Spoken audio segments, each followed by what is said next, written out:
Alright, what's going on, y'all? Welcome back to another video. Today we're going to continue on going through the group stages, or each group in the Euros, picking out the key player from each team.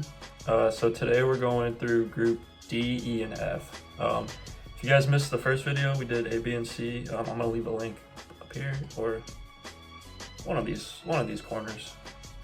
So you guys can click on that and check that out. Today should be a little bit better because I feel like the better teams are in these groups compared to the first three groups, but yeah, let's get into this thing, man. Hopefully you guys like this type of shit. Make sure you like, comment, subscribe, and yeah, let's get into it. So Group D, we have Croatia, Czech Republic, England, and Scotland, which is kind of a tough group. Like, Czech Republic is no joke. Croatia obviously is still a pretty well-balanced top team. England obviously has a wealth of talent, and Scotland, I don't know, man. I feel like if you underestimate them, they could do something. But yeah, let's go through this one. So for Croatia, I went with Luka Modric. The 2018 Ballon d'Or winner has now overtaken Dario Srna's record. 134 caps, not only captaining the side, but setting the midfield tempo with his vision, energy, and slick passing. It was between him and Perisic, to be honest with you, just because Perisic creates so much for this team. But I think Luka Modric is still, even for his age, like, he's still got it, man. He can run that midfield, he can come in deep, he can create further forward. So yeah, I think he's the one to look out for if Croatia's gonna be successful in this group. Next we got Czech Republic, and it's got to be one guy, man. It's got to be Souček. I think he surprised everybody this season in the Prem with West Ham. He had 10 goals from midfield, and he was great for fantasy if you guys play fantasy. He was a nice little pickup. But yeah, he's like the engine room of the midfield, and he can score, which is just a bonus. And I think the Czech team in general is just going to be extremely overlooked by all these other teams in the group. But yeah, if he's firing on all cylinders, they could surprise some people. Fuck around and come in second and third in that group, man. So watch out for him. Okay, next we have England, and this was kind of a tough one for me, but I ended up going with the cliche pick with Harry Kane. Yeah, England's captain and talismanic 34-goal striker is both scorer and creator. He had 33 goals and 17 assists for Spurs in all comps this past season, which is freaking insane. His role in England is a little bit different. He doesn't create as much, I feel like, but I mean, he still likes to drop in deep and kind of get the wingers involved. But for me, it was between him and Jack Grealish, actually, which I hope he plays and starts for England, because he's so creative and he can hold the ball so well that it'll give space to others. But yeah, I went with Harry Kane. I think if he's banging goals, I can see England going pretty far. Next, we have Scotland, and this one was kind of hard because I wanted to go with Robertson just because of his crossing abilities, but I went with John McGinn in the middle. Freaking love John McGinn, man. An old-fashioned Scottish midfielder, McGinn is a quality player who brings more to the side than his ability to tackle and pass.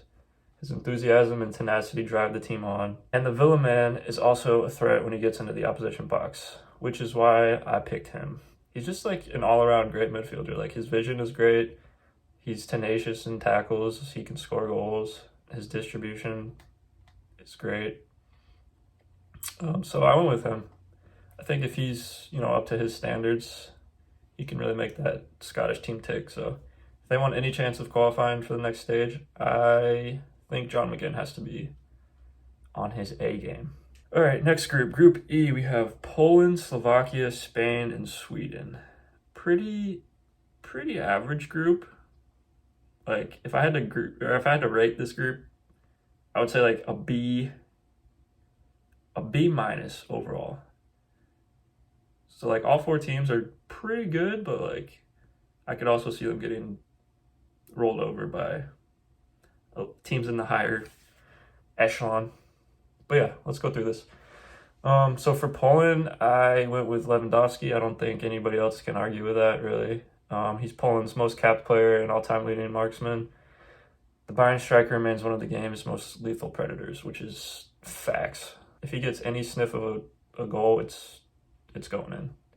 And I think if they can just get the service to him that he needs, they can qualify for the next stage. I think Poland easily has second place. It's between them and Sweden for me, but if Lewandowski's doing his thing, they'll be fine. Next we have Slovakia, and I went with Marek Hamšík. I think that's how you say it. Dude with the sick freaking mohawk or whatever. Slovakia's most capped player and all-time top scorer. The 33-year-old captain remains the heart of the national team. Hamšík dictates play from midfield with enduring energy and stamina. It's hard to imagine a successful Slovakia side without him, which is facts. I don't remember a Slovakia team without Marek Hamšík in the midfield. And he usually turns up in these tournaments. I don't know what it is. I'm not sure where he's playing anymore. I don't think he's at Napoli. But his tenacity and his attitude when he plays is freaking sick, man. And I think he'll really be a big part of this squad. So, yeah, I'm going with Hamšík. Okay, next we have Spain. And this one was kind of difficult for me. But I went with Gerard Moreno, buddy from Villarreal. He's in the form of his life, brimming with confidence, and a newly crowned UEFA Europa League winner, which sucked because, yeah, the game was so shit. But yeah, he loves to cut in from the right on his left foot and will often be asked to perform as a false 9 this summer. He could also be a 10, or he could play off the right. So he's pretty versatile, but when I watched him play like in La Liga, he's just so silky and like clinical. So I think if he's firing, and he's not like a big name, so some people might not know about him, and he'll be a surprise to a lot of teams. So yeah, I went with him. I was thinking about like other players in Spain, maybe Ferran Torres, but I think this guy's the biggest threat offensively at least. All right, next we have Sweden, and there's Luna. Next we have Sweden. I went with Emil Forsberg. He's pacey, creative, and physically strong. The Leipzig midfielder will shoulder much of the responsibility for Sweden's attack. He has a good shot and is one of the likely free kick takers.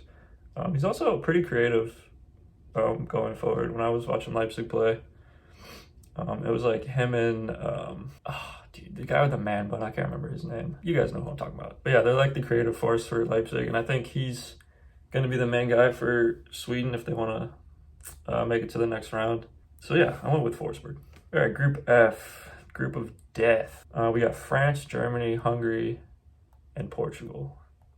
I think the winner of the tournament is going to come from this group, whether that be France or Portugal or Germany. Low key, watch out for Germany. But yeah, for France, key player I chose was Kylian Mbappe. It literally could have been any of the front six, to be honest with you. But I went with Mbappe. The Paris forward is happier, the better the opposition. That did not make sense for a second. In between tournaments, France tend to take on sides who sit back and pack the defense in midfield, making it harder for Mbappe to use his strengths. Better sides try to play more, and this is when Mbappe springs into life. So in the group stage, I think the only team that might sit back is Hungary. So he's going to be exposing any other teams that kind of come out of their block. So yeah, I think he's going to have hella goals and probably would win player of the tournament. But yeah, I went with Mbappe. He's just so freaking good, man. Next we got Germany, and I went with the old head Thomas Müller. 2.5 years after being cut to make room for a rebuild, Germany have recalled Müller, a vocal leader with vast experience in major tournaments. The 31-year-old, who I swear to God has been 31 for about 6 years, never fails to transmit his winning mentality to his teammates. So yeah, I don't even know if he's going to start most of these games, but he's perfect just playing behind a striker. Like his vision is tremendous. His goal scoring ability is great. He always gets in like the best spots to just have easy tap ins, and he's a great leader. So I think he's the key player for Germany. They have a pretty young front line going, so I think putting him in there as well is just gonna be good. It's gonna be a nice little dynamic. Okay, next we have Hungary, and I'm gonna be honest with you guys, I don't really know too many players on Hungary, but I went with it. Willi Orban. Strong in the tackle, Leipzig center back. Orban is a no-nonsense defender who also offers a real threat at the other end of the pitch. He has 4 international goals between October 2018 and 2020, which made him his country's second top scorer over that 2-year period, which is not great news for Hungary, but it's showing that he's a threat on set pieces. So maybe, I mean, they can try and win games like that. Freaking works for Burnley, so why not Hungary, you know? But yeah, I think Willi Orban, I know he's a center back, which he's probably not going to have too much influence on the game, but he's one of the few players that I know, so that's who I went with. Okay, and last we have Portugal, which this was kind of like France for me. I could have picked 5 or 6 players that are key players, but I had to go with Ronaldo, man. Portugal's most capped player and all-time top scorer, maybe 36, but he will be looking to scratch a small itch at Euro 2020. He's never been top scorer at a Euro or World Cup finals. And you know how much this means to him. Watching him in the last Euros when he got hurt in the final and he was coaching from the sideline, it was freaking sick to see. And I just think his passion and his leadership abilities is going to be key for this team.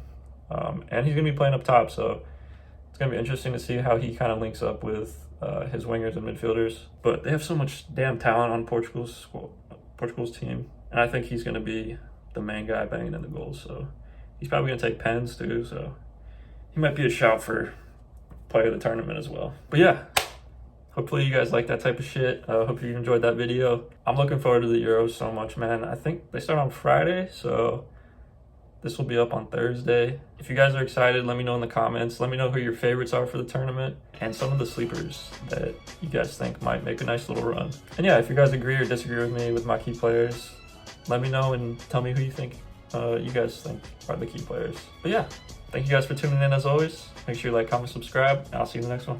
Peace.